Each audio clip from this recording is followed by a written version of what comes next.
Welcome to Idiot's Guide to Horror. Counteracting the toxic culture surrounding horror fandom and breaking down your favorite horror movies. With you as always, your hosts, Kara, that American dickhead Popovich. And Christopher, the other American dickhead Haberman. So everybody turn off your lights, grab your Super 8 and your machetes, and let's get ready to dissect. Cannibal Holocaust. We've been leading up to this one for a long time. Maybe too long. Maybe not long enough. This is the kind of movie that I've been wanting to discuss on this podcast for... years? Decades. Mm-hmm. Cannibal Holocaust is one of those things that it is a horror fan rite of passage. It is something that we are very careful not to recommend to everyone.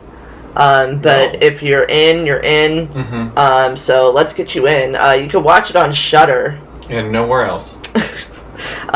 We watched the, I think it's a Grindhouse releasing Blu-ray version. It is a Blu-ray, which I didn't know. I thought it was a DVD until I put it in this morning. So, do you want to do the back of the box, or am I supposed to do it? You know I didn't bring up the effing Blu-ray? It's okay. It says the back of the box here. I know, but I was going to hold it up. Everyone would be like, wow, so impressed.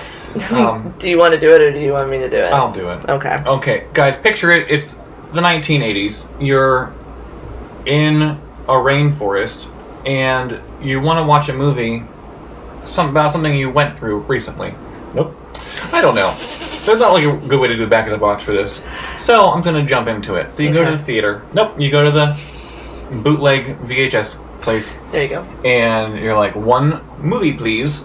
And they say, okay. And you flip it over and it says, a New York University professor returns from a rescue mission to the Amazon rainforest with the footage shot by a lost team of documentarians who are making a film about the area's local cannibal tribes. So, spoiler warning, we are going to talk about this movie in depth up to and including the ending. So if you haven't seen this movie, please pause this episode, and I'm not going to recommend that you watch it. Yeah, I literally went out of my way to text my mother to say, do not watch this movie this week. Also, we forgot to mention some things. One, this movie is directed by an Italian filmmaker named Ruggero Deodato. Mm-hmm.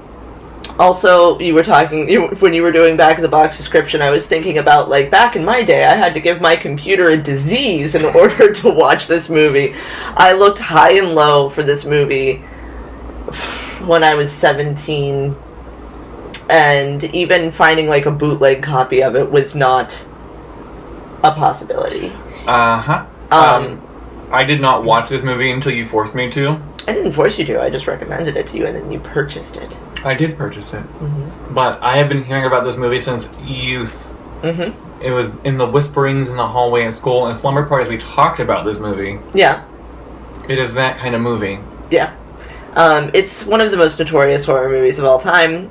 I found out about this movie because I was obsessed with Eli Roth, and I wanted to see everything that Eli Roth wanted me to see. And so I torrented this when torrenting was still the riskiest possible thing you could fucking do. How long did it take? 6 weeks? I think it was like 3 days, and then when it finally like was there, I was like, aha! Mm-hmm. And then like I sat like in front of my computer with like a bunch of blankets and watched it. That's how I did back in the day. I torrented, because you could put more than one movie on a DVD if you did it in a format. Mm-hmm. So I have a DVD called Horror Movies somewhere that is just funny games, I Spit on Your Grave, and Last House on the Left. Okay. The remakes of I Spit on Your Grave and Last House on the Left? It is the remake of I Spit on Your Grave, but the original Last House on the Left. Okay. Don't know why. I'm not a big fan of that. We'll talk about that another time. Oh yeah, we should cover, since we're just going to do the most fucked up movies you can imagine, let's just do I Spit on Your Grave next.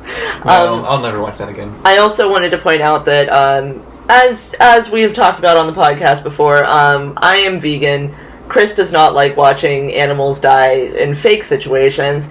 And in the original cut of this movie, the original theatrical cut includes real animal cruelty. It shows like real animal murders. 7 of them. Yeah, so we, on the Grindhouse releasing disc, there is an option to watch it with the animal cruelty cut out of there. We will be discussing that version. That is the version that we watched. That is the version that we prefer. Chris has, well, due to a different documentary that for some reason included that footage. He has seen it, but he has not seen it within the linear plot structure. No. It was guys, if you're gonna watch that Shudder documentary on found footage horror films, be warned that there is a brutal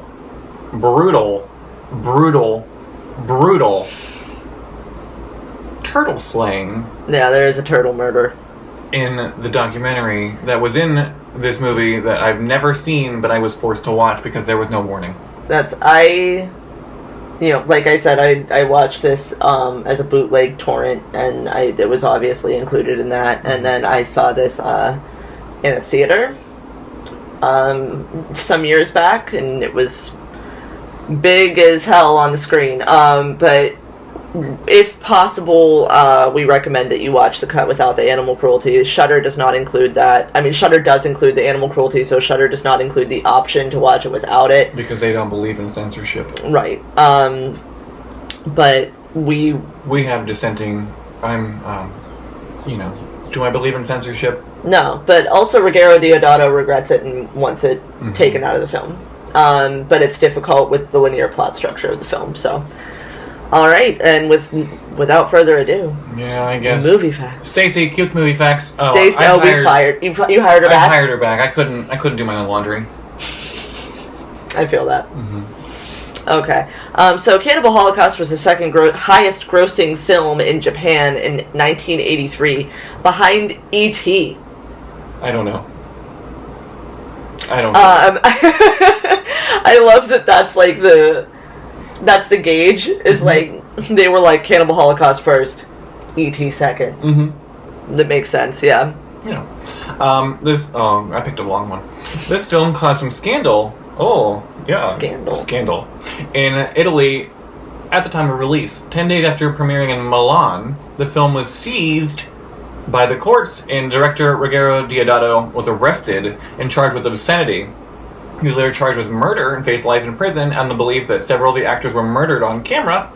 Deodato contacted Luca Barbareschi and told him to contact the three other actors who played the missing film team. He presented the actors alive and well, blah, blah, blah, blah. The charges were dropped. The film remained banned in Italy for another 3 years. So there is a very famous scene, and it is actually the cover of the film, where there's like a woman impaled on a pole. He had to recreate that scene in court. With a non-actor. With a non-actor, yeah, but it was like a bicycle seat, and like, yeah. And she was holding the wood in her mouth. Right. Deodato was inspired to make the movie after seeing his son watching the violent news on TV and noticed how the journalists focused on the violence. And he also believed that some of the news angles were actually staged to capture more sensational footage, hence the similar angle seen in the film. Which, this movie... makes you think. There could be a lot of discourse, so I think we should really kind of fly through the plot so that we can get to the discourse here, because there's hardly any plot at all. There's not much of a plot, no. Okay. This movie has gained the title of the most notorious movie of all time and is claimed to have been banned in over 50 countries worldwide. If true, it would be the most banned film ever. I wonder if it is still the most banned film, or if it is a Serbian film now. I'm not sure. I would say it's a Serbian film. I'm never going to watch that again. I will never watch it for the first time. It is not good. Originally, Deodato had a fake monkey head with fake brains in it to have the natives eat instead of actually killing and eating a monkey. The natives talked him out of it, however, as monkey brains were a delicacy to them. The scene where an actor kills a monkey was shot twice, so 2 monkeys were killed for that scene. So, we should probably discuss the fact, because, people might not know. So this is an actual indigenous tribe that he found I didn't put that in here. That's a good idea. Is it Papua New Guinea that he found? It was not in the Amazon rainforest. So and it could have been anywhere. He approached them. These were people that hadn't ever seen people outside of their tribe before. He approached them, communicated with them somehow, and they agreed to be in this movie. They agreed to act, and I think that he built things for them in trade. Because when Eli Roth emulated this movie later, when he made The Green Inferno, that's what he did. He went and he spoke to this tribe, and then he built them schools and stuff like that. What was the budget for Cannibal Holocaust? It couldn't have been... It couldn't have been crazy. Yeah, I don't know. But, so... 100,000.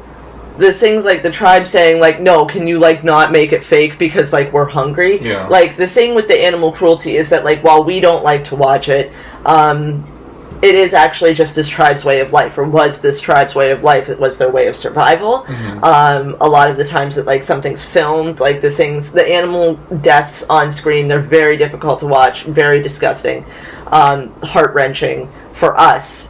Because for us, a turtle isn't food. A monkey isn't food. Right. But for them, that's food. So while, once again, I'm not going to give you the whole, like, song and dance about why we're not watching the cruelty-free, why we're watching the cruelty-free version, but there is something a little American about the fact that we can't tolerate watching people do what they need to do in order to survive. So yeah, it's just something to think about. Yeah, think about that. Though uncaring towards the nature of his films during shooting, Ruggero Deodato now regrets everything he did, mostly the actual animal killings. He said that he wishes he never made this movie. It's fascinating. Yeah. I think it's culturally significant. Like, I know that, like... This movie? Yeah. Yeah, of course. Yeah, it's very culturally significant, and it does, like, present, like, interesting discourse as well. But, like, is it... I guess, like, being a director and looking at that and being like, fuck, like, I did that, that's nasty. Yeah, I don't have to live with that forever. So the original title of the film was The Green Inferno, and they say it several times in the movie. Do they ever say Cannibal Holocaust? They never say Cannibal Holocaust, but it was changed to Cannibal Holocaust at the last minute because they thought it was a more shocking title, which I guess it is. Yeah, it is. And then later on, they dropped the name, they dropped that title, and later on, like 30 or 40 years later, 30 years, I think, Eli Roth, like, came by and was like, scoop, and picked it up, and then... Can I have these crumbs? Yes. Yeah. And then made the same movie in the same style, because that's what Eli Roth does. Yeah. So without further ado... Let's dive into this polarizing film. Yeah. So, I will warn people that, like, some of the stuff that we're going to be talking about is nasty. We will be discussing sexual assault. And a lot of it, honestly. Yeah. But we're going to just sort of whip through this so that we can talk about the movie's central themes and, like, the sort of, like, discourse surrounding, like, what this is and how it was made. Because that's honestly maybe more interesting than the movie itself. But basically, the movie opens with, like, a news reel claiming that these 3 documentary filmmakers went missing in the Amazon rainforest while filming a documentary about indigenous cannibal tribes. There were 3 filmmakers. There was Alan Yates, who is the director, and he's, we find out later what a big deal he was in the community. Faye Daniels, and then two cameramen, Jack and Mark. And then the central character of the movie that we watch most of the time is Professor Harold Monroe. We can't tell if he's hot or not. We cannot tell if he's hot or not. Please watch, if you have the stomach to watch this, decide for yourselves, get back to us. But he's an anthropologist at NYU, and he wants to go and try and find these people. He's hoping to find them. So they have military people go and, like, conduct a raid, which is, like, right off the bat we're seeing just, like, Americans just being garbage to indigenous tribes immediately. And that's like a central theme. Yeah, if that's not, like, a sign of, like, what people consider to be the plot twist of this movie, I don't know what is. Is it a twist, though? It's not a twist at all. If you, like, actually pay attention to the clues, it is not a twist. But, like, I think it's presented as a twist because... Yeah. Anyway. Because, yeah. So he gets to the jungle. They spend a bunch of days trekking through the jungle, killing animals, whatever. They arrange the release of their the hostages with the tribe once they meet them. So they are initially like very hostile and like they're shooting them with the poison darts and shit. Mm-hmm. And then everyone's naked. He finds out that the filmmakers, like, he figures out that, like, the filmmakers that went missing might have done some shady shit. So then they go deeper in, they find 2 warring tribes. Mm-hmm. And whose names I cannot pronounce. That's the Yanomamo and the Shamatari. See, that's why you're here. I can't pronounce one thing. If it was just me, I would just be still on Ricardo Diodoro. So Professor Monroe sort of helps the Yanomamo because they are getting like owned by the Shamatari, and since they're grateful, they are like they're suspicious of them, but he like plays a tribal song for them on a tape recorder. I thought it was Genesis. I'm like, Peter Gabriel, yes. That would get me. Like, yeah. I'd come out of my house like, mm-hmm. You know, just like... It would literally be Say Anything. Just play in your eyes. And I'm like, alright. Oh, yes. Yeah, that's... I hate that movie, by the way. Say Anything is... Yeah, it's a bad movie. I don't know why we still talk about it. I know. So he just, like, he emulates the tribe, gains their trust, and then they lead him to a shrine where he sees this, like, it's like they're on a pole and it's the skeletons of the filmmakers with all of the reels and the camera. And so they give him the surviving reels when he confronts them. And then they go back to New York and he goes over these reels with what is no longer a thing, the Pan American Broadcasting System. Was it ever? Yes. Can we touch on how these reels already have credits on them? It is a previous documentary. The Last Road to Hell was a previous documentary, which is available on the DVD as bonus footage. Yeah. The executive says that she staged dramatic scenes to get more exciting footage. It's supposed to be like raw war footage, and I think that in actuality it is. Mm-hmm. Oh, yeah, 100%. It is in real life. Yeah. So the film reels from the tribe are actually really damaged. So they go through them, but like they're kind of chopped up. A lot of them don't have sound. And so they put weird noise over them. And this is when the movie really, like, gets to its point. So he starts reviewing the recovered footage. He sees, like, them trekking through the rainforest, them introducing themselves. They were walking, and then, like, the girl gets a tarantula on her shoulder, which, like, if you're as afraid of spiders as I am, that scene's rough. Yeah, it's rough and it's gooey. It leaves behind a gooey residue. It does. But I'm not sure. I don't know if they kill this spider because I've never seen the actual movie. They do. Never seen that part. Yeah. I would just set them outside. That's what I do with the spiders in my house. Just set them outside or ignore them. Their guide is bitten by a venomous snake on his toe, and the venom starts spreading really fast.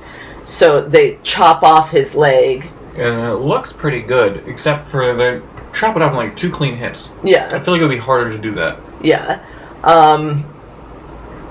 And he dies. Anyway, they try to cauterize the wound. This is shown on camera very graphically, which looks insanely good for 1980, to be honest. All the effects in this movie are great. Yeah, they look amazing. Which is maybe why he was charged with murder. Yeah, it is why he was charged with murder. That's correct. That should be like a credit to his filmmaking, you know? Yeah. So who did you get? Tom Savini? Tom Savini was not... Oh, no, he was in the game. He was in the game. Yeah, he was in the game. So They then find a member of the Kumo, which is the tribe that they're looking for, and this motherfucker, Jack, shoots the guy in the leg, because he's like, if we shoot him in the leg, then, like, we'll be able to easily follow him back to the rest of the tribe, which is definitely how you do things. Yeah, when going to somewhere new, shoot them in the leg and follow them back to their homes. Right, yeah. It won't aggravate anybody.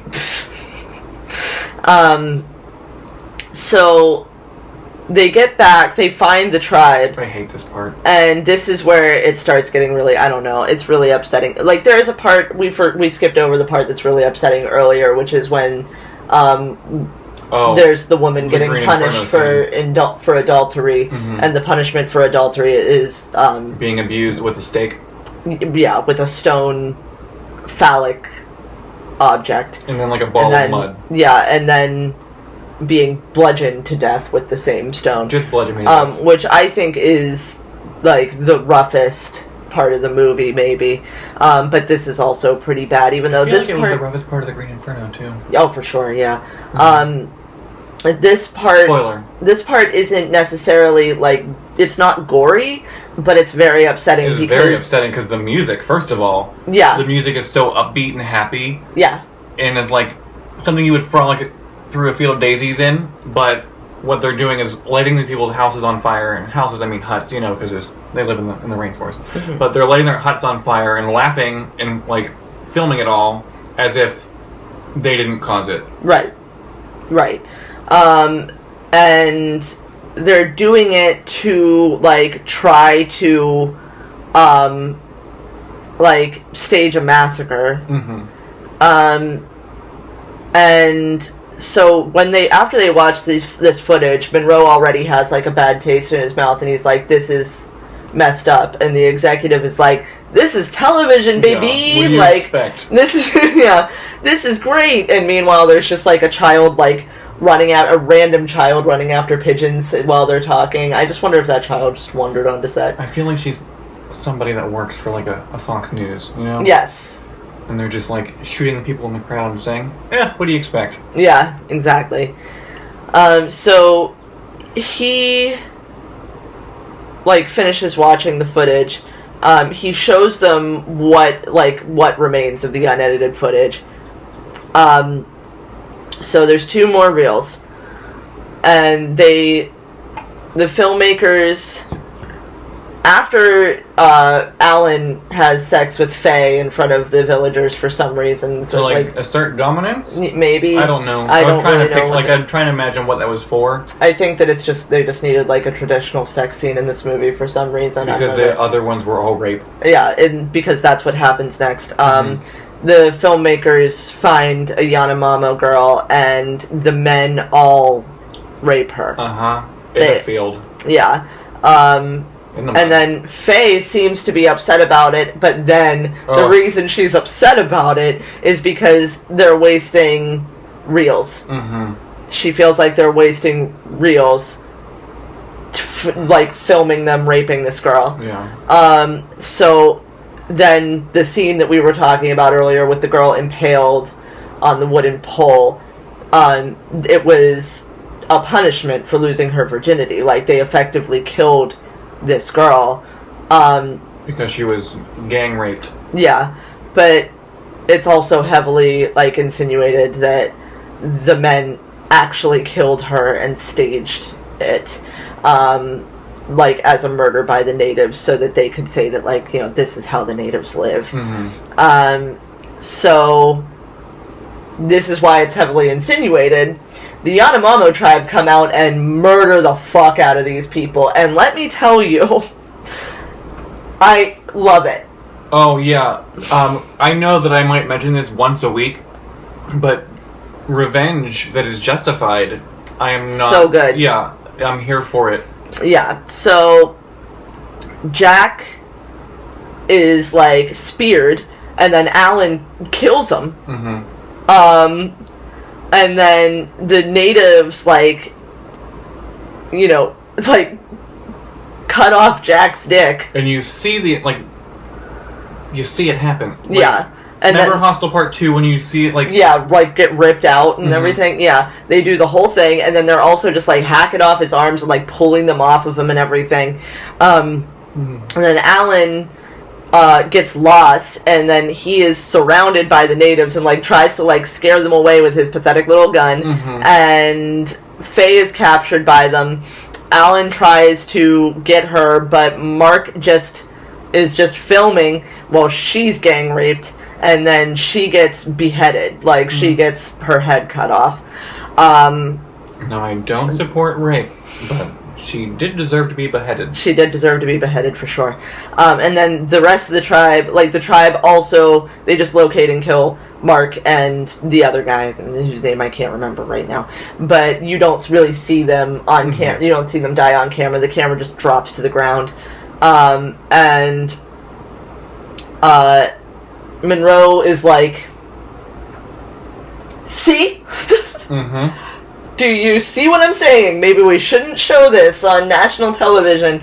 And Pan American Broadcasting is like, yeah, no, burn this. Burn all of this. This is never going to see the light of day.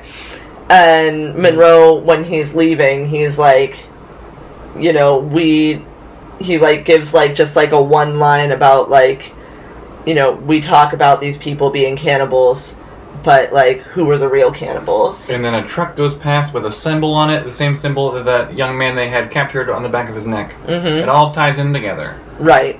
So, ta-da, that is... the fastest walkthrough of a movie we've ever done. That's... I mean, there's some, like, some stuff that we, like, glazed over because...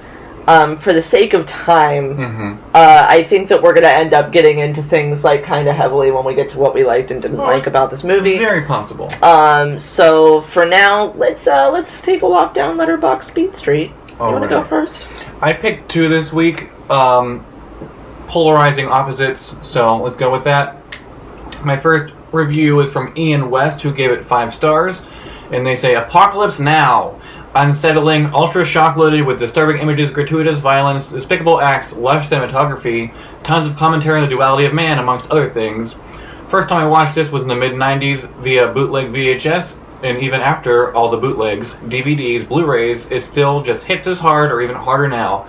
I feel like this movie exists in a world of its own. There is still, where time stands still and grows more powerful, in an endless, ageless menagerie. I totally get why people hate or love this. Everything has already been said about this, so I'll end by saying that this sound waved with some of the most beautiful music I've ever heard. Its usage is so utterly haunting that I can't separate it from the movie. That was a long one. That is a long one. My second one's not so long. This is from Zara, who gave it half a star, and they said, there is not a single redeemable quality about this entire film. Fuck this utter garbage. It's disgusting. It's like the two wolves inside of you. Yeah. That's what I'm going through. Yeah. So I also pulled 2. They're both short. The first one is from Klon, who said this movie, who gave it no stars but a heart, because some people just use like or don't like as their rating system. Weird. And said, this movie is like doing dangerous drugs in a place you've never been to with people you don't trust, but they have great taste in music. Yeah. And then Tylot Lantern gave it 3.5 stars and said, I'm going to need a mental health checkup after enjoying this one. Yeah, agreed. Yeah, I've felt that way for like 10 years, that is, or more. It's truly atrocious, but there's something really fantastic about it. And I guess we'll get into that in a minute. We're going to get into it very soon. But it does not pass the Bechdel test. No. It doesn't.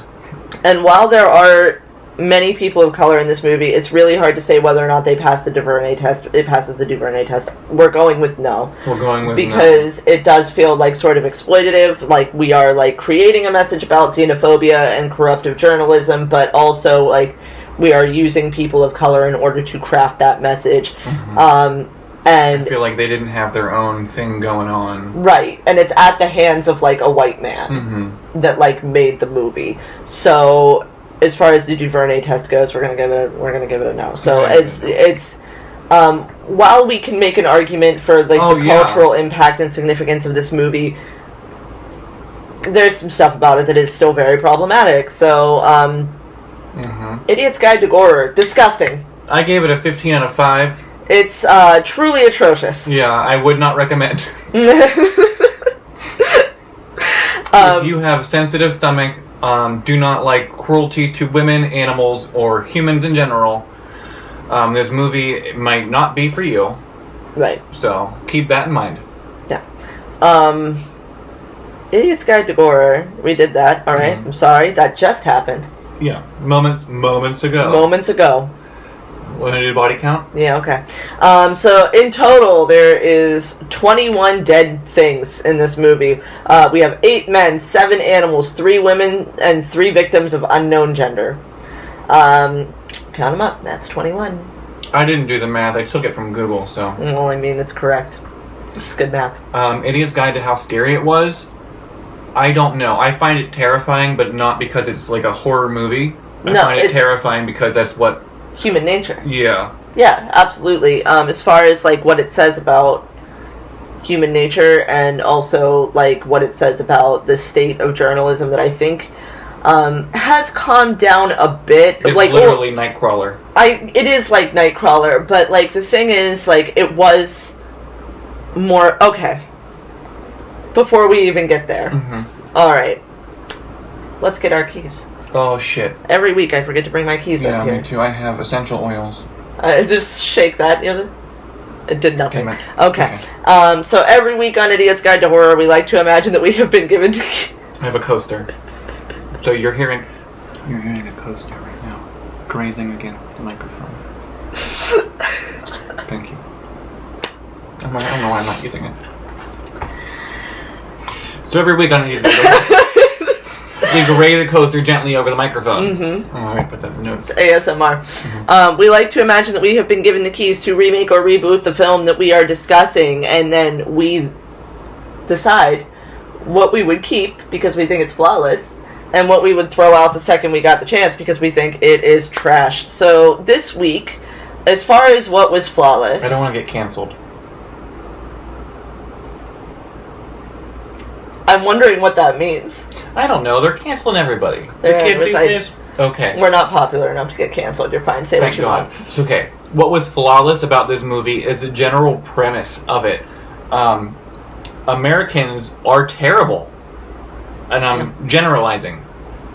I mean, so Ruggero Deodato is an Italian filmmaker. Okay, so speak a lick of English. This is like spaghetti horror.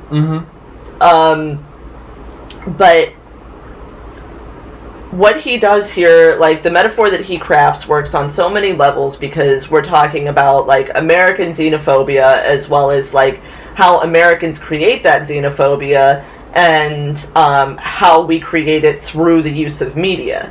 In this period of time, like during like the Vietnam War, post-Vietnam War, now on the news, if they show even just like the, somebody like getting punched in the face, they'll like, we're gonna warn you, like this footage is disturbing, or they won't even show it at all. But at this point in time, the like sensational journalism meant something very different, and they showed footage from like just like terrible like murders from the Vietnam War, like mangled bodies, and like that's what the movie Nightcrawler is about too, which is like the only movie to scare me in like the last like 10 years. That movie scared the shit out of me. Give her back her scarf. It's not even just ambulance chasing. No. It's about crafting this idea that other cultures are horrifying and depraved by creating the depravity ourselves. So it's kind of brilliant in that way. It's difficult to say like that this movie is like a masterpiece, even though it kind of is, because it is problematic that he used an actual indigenous tribe, and like the whole thing is problematic. Yeah, like he used an indigenous tribe. He murdered all these animals. The rape scenes, but like the rape scenes show the depravity of the Americans more than they show the whole movie shows the depravity of Americans. Like we are meant to understand that these people, like these tribes that are just existing in their own ecosystem, like they have their own laws, their own regulations, their own culture. And then we come in and we're like, we don't know what that is, but we are scared of it. And Witchcraft. So, like, we are going to craft this concept of what it actually is and, like, how they actually live their lives. Mm-hmm. It's heavily implied in the movie that the cannibals, the indigenous tribes only resort to cannibalism. First of all, it's in honor of the dead, to, like, supply their fellow, like, their family and their village with, like, food. And also, like, they're not killing people maliciously in order to eat them. There's rituals. There are tribal, like, regimens, and they have, like, a structure. They have a political structure. They have a moral structure. But just the fact that, like, it's easily sensationalized that they are cannibalistic, even though it exists within, like, their own moral system, their own moral code, it's something that scares Americans so much that they need to bastardize it into something that's, like, even more, like, horrifying.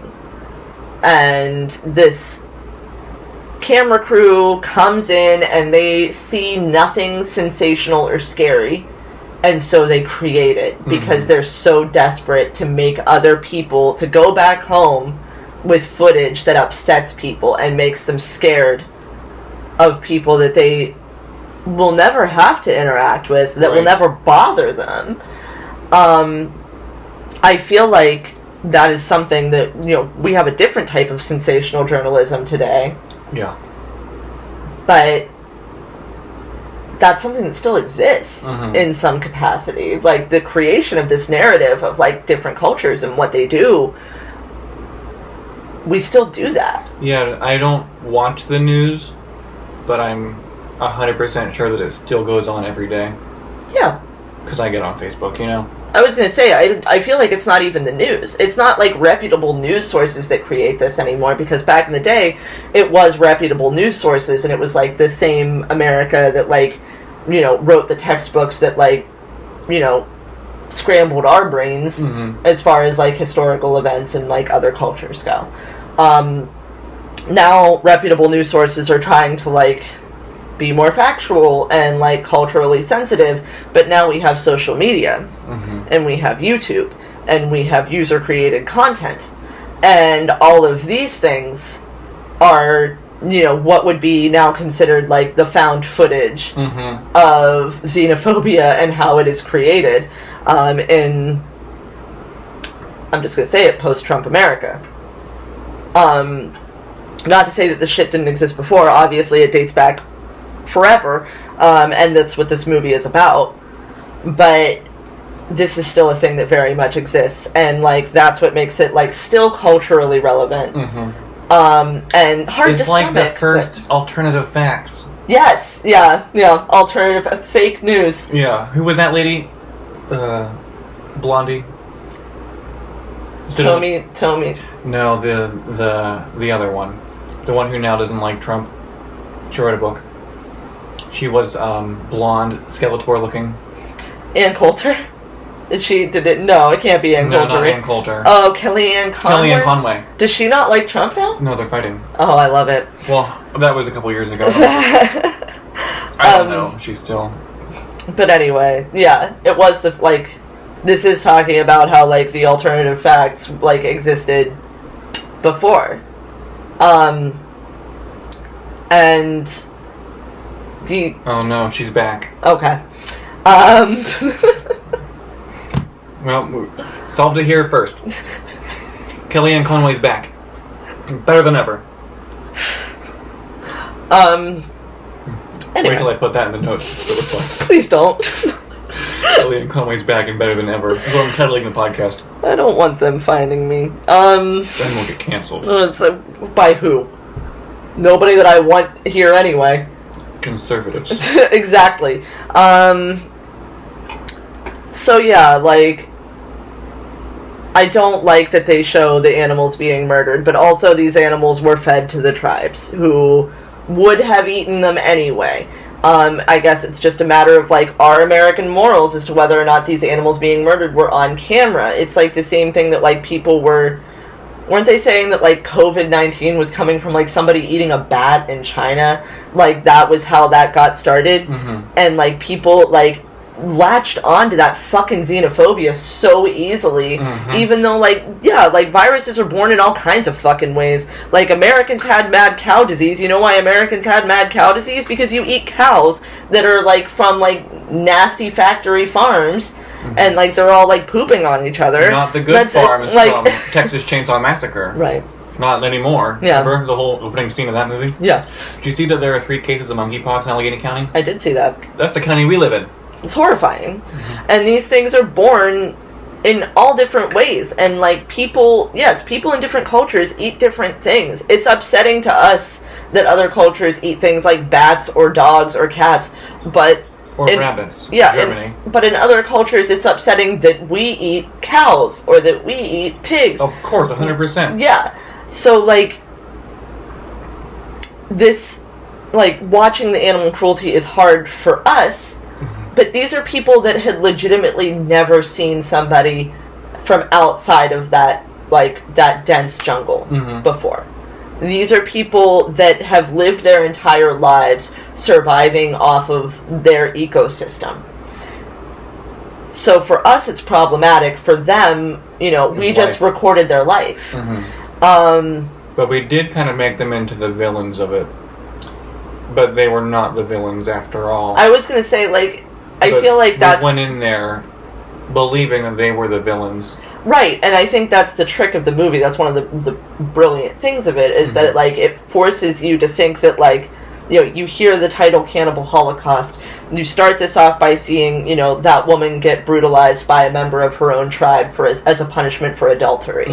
And, like, you know, like, it turns that key in your, like, dumb little American lizard brain that these people are the villains. They are, like, savages. And then it turns out, like, the plot twist, quote unquote, because it's, once again, if you watch it in the correct way, you're going to figure it out right away. But the plot twist of this movie is that these people, these American people, were the true depraved villains of this movie. So they went in with their own narrative and made sure that you saw it that way. Right. They went in, they burned down their village, they raped their women, they tortured these people so that they could come home and show us all how horrible these people are. Right. Who were just living their lives, eating their own monkey brains, you know? Right. Absolutely. So I guess if I could change something, like, yes, I might make this less graphic. I might make it more palatable. When Eli Roth essentially remade this movie, he made it with a message that sucked ass. I'm sorry, but, like, the message of the Green Inferno was so, like... Not memorable, because I couldn't tell you what it was, but I saw it in theaters. The message of the Green Inferno is that there's, like, such a thing as, like, slacker activism. And, like, all of these people were, like, you know, they were going into the rainforest for, like, an internet cause, and it was, like, a real, like... It was, like, a real, like, older generation sort of, like, take on, like, how people... Like, he talked a lot... when that movie was released, about how it was about, like, keyboard warriors. And it was like, oh my god, like, shut the fuck up. So Eli Roth changed it in ways that made it worse, I think, but, like, kept all of the graphicness. I would take out the graphic,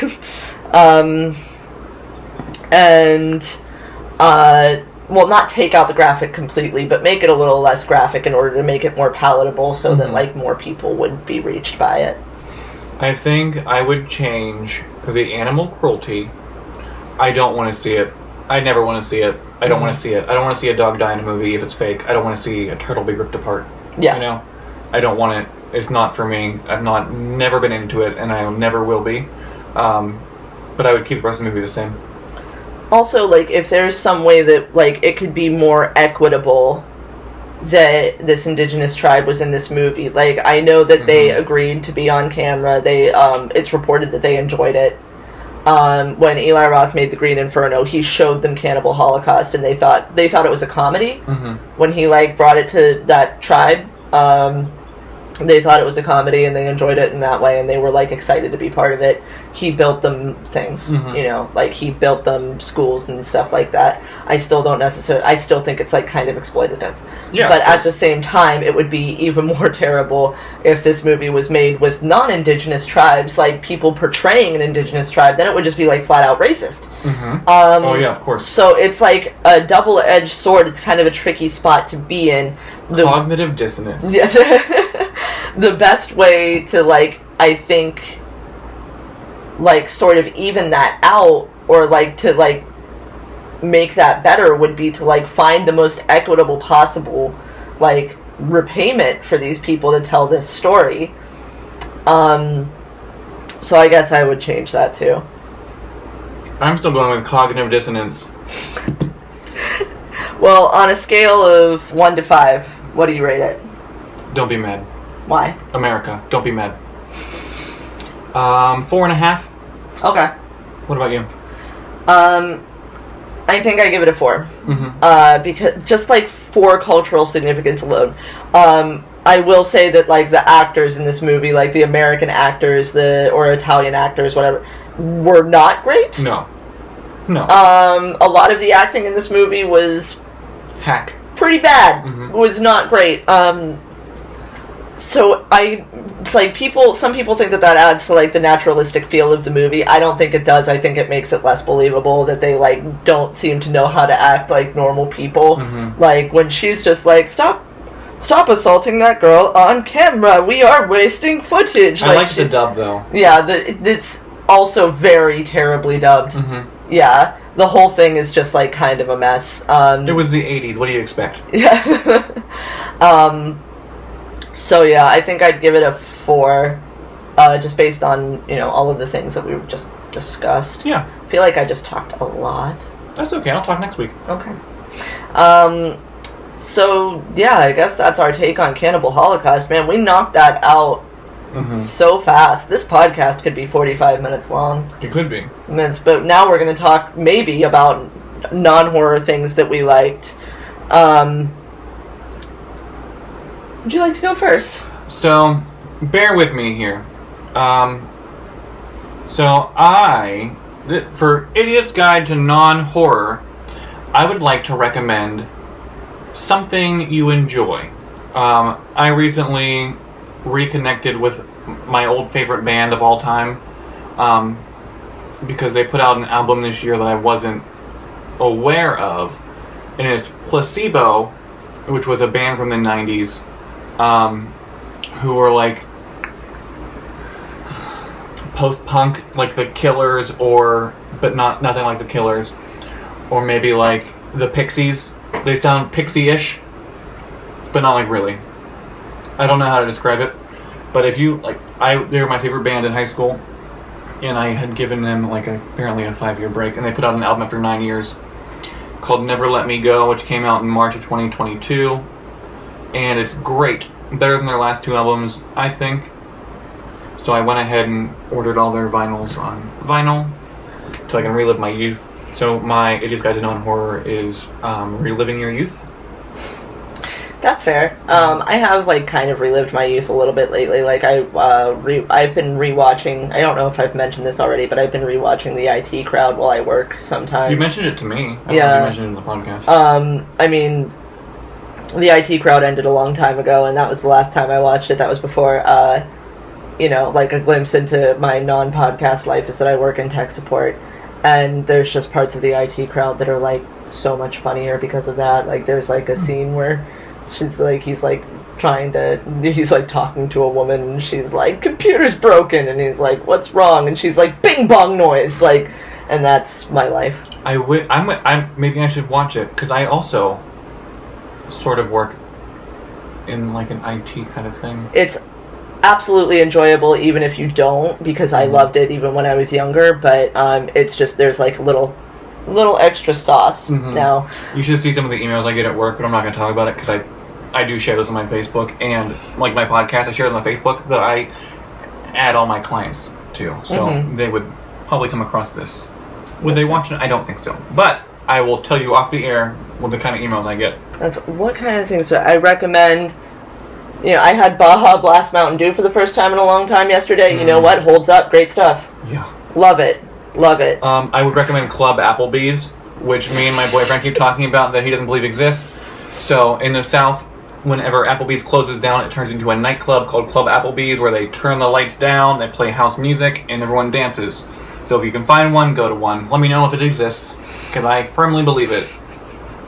I finally watched Doctor Strange and the Multiverse of Madness. I know I should have recommended this like months ago, but I just saw it. I'm sorry. I don't know if I can recommend it as non-horror because Sam Raimi got his fingers all up in there and made a Sam Raimi movie. Did he direct it? Yes. Yes, he did. And there's like a bunch of homages to the Evil Dead. There's eyeballs. There's ghosts, demon ghosts. Did you see that? I did see that. Weird. We got lost for a minute. Screensaver came up. I didn't know I had a screensaver. Yeah. So, I mean, I guess like Multiverse of Madness, I recommend that too. Did I recommend the French Dispatch? You did last week. Queer as Folk, I'm on season 3 now. Queer as Folk is so good. The original Queer as Folk, there's a new one coming out. I'm not sure if I'm watching the original one, but I am watching the United States one. You are watching the United States one, that's correct. The one that takes place in Pittsburgh. Oh god, I keep yelling at Steve. And I'm like, this is nothing like Pittsburgh. It's nothing like Pittsburgh. They don't even go to Pegasus once. No. What is the name of the club in? Babylon. Babylon, and that's it's on the same street Pegasus is? Yeah. Yeah. But but they don't call it. There was one gay club in Pittsburgh for a minute. First of all, it was the size of a house. Because it was. It was a house. It was a house. And then it was like a shitty VFW for like a second. But they go to Babylon, which is this giant nightclub, multi-leveled. With like cages. Yeah. Meanwhile, Pegasus was a house. Yeah. Much like the one we're sitting in right now. Diviest dive in the history of dives. It was on Liberty Avenue, which is where Babylon is. And they keep saying things that piss me off. Like, oh, I'm not drinking this Allegheny water. I'm like, don't talk about me. Oh, I'm not drinking anything that comes out of Monongahela. And I'm like, shut up. We don't talk like this. That's none of it is very Pittsburghy at all. I've never seen... I don't know. Have you ever seen a movie or show that took place in Pittsburgh get Pittsburgh right? That wasn't made by Rick Seaback, which is a Pittsburgh in-joke. No, I do not believe so. I've heard nobody talk like me ever in a movie. Yeah. Like, if you're gonna do it, try the accent, buddy. Yeah. Like, there was this Christian Bale movie called Out of the Furnace a while ago that was like filmed and took place in Braddock, and he kept calling it Braddock. And I was like, what do you just ask someone? Local. Like, throw a rock, hit a local, and be like, how do you pronounce the name of this town? Have you ever heard somebody say Braddock? No, and I've lived here forever. I've lived here my entire life. I've never heard somebody say Braddock, or like there's like the Bruce Willis movie Striking Distance where the one cop says that he is a Larimer Avenue Dago. Weird. It's Larimer. We don't talk nice around here. It's like if you watch a movie that took place in North Versailles and they would be like, North Versailles. Oh yeah, I'll vomit. Yeah. The Pittsburgh accent is like a mixture of New York with a mixture of garbage. It is ugly. We have an ugly ass accent. I've beaten most of the accent out of myself. Like sometimes when I'm like yelling, I can like I'll draw out the sound. Like just like like if I'm yelling at the cat, be like get at. Yeah. And I'm like God damn it. I have to physically refrain myself from saying yins on calls with clients. Yins is what we say here, and that would mean y'all. I think that we should, yins should be introduced, though, because from what I've come to understand, you guys, it has become it's not sensitive. It's not very sensitive it's to, not inclusive. Yeah, it's not inclusive. But yins is. But yins is fully inclusive language. Yeah, yins. So... How are yins doing? I also just, I recommend giving yourself a little treat. Yeah. Give yourself a little treat today. I'm a big fan of peanut butter cups. Mm-hmm. As a little treat. Mm-hmm. Go get a puppy. Go get a puppy as a little treat. Mm-hmm. Little puppy. Low risk little treat. Mm-hmm. Go to the movies. I think this one's just going to be an under an hour one. I'll think of something. Hold on. Have you tried Purell Naturals? Sponsored by the podcast. It's sponsored by the podcast. We're doing it the other way around. We're sponsoring them. Purell, have you heard of them? Well, you will now. I also recommend overturning the Supreme Court. Yeah. Abolishing the Supreme Court. Ending the filibuster. Oh my god, I recommend Muna's third album. I haven't listened to it yet. You gotta. It's great. Yeah. It's like What's 90s girl pop. It's great. So I forgot. I recommend Muna's third album. I did it. You can email us questions, comments, and recommendations to idiotsguidetohorror@gmail.com. I know this one. Yeah. You played it on my TV. I did play it on your TV, Silk Chiffon by Muna featuring Phoebe Bridgers. You can follow us on Instagram at Idiot's Guide to Horror. Facebook at facebook.com/horroridiots. You can rate our podcast on iTunes to help other horror movie fans find us, or people who don't like horror movies that just want somebody to tell them what goes on in the horror movies, because let's be honest, everybody's curious. Yeah. My mom watched Hostel Part 2 last week, kind of. Yeah, she was in the room with us. She was in the room with us. Mm-hmm. Tell a friend about us. Or else. Or else. We'll say it and we'll cry. Then we're going to rub a coaster gently over the microphone. I bought a knife recently. And a baseball bat. Oh, I didn't buy a baseball bat. Alright. Well, we tried, guys, to get it to an hour, but we've been babbling about how I pronounce window for half of that time. I mean, I think that people like the shorter... Tell us whether you like the shorter format or the longer format. I feel like people like the shorter format, honestly. Yeah, me too. So... Next week's episode will be 5 minutes long. Tell us what you think. Let us know. You can email us. Hit us up on any of the things that I mentioned 30 seconds ago. Honestly. And until then... Yeah. Be your own kind of film bro. And, never waste your pain. Good night, everybody. Au revoir. Bye. Bye there. Bye here.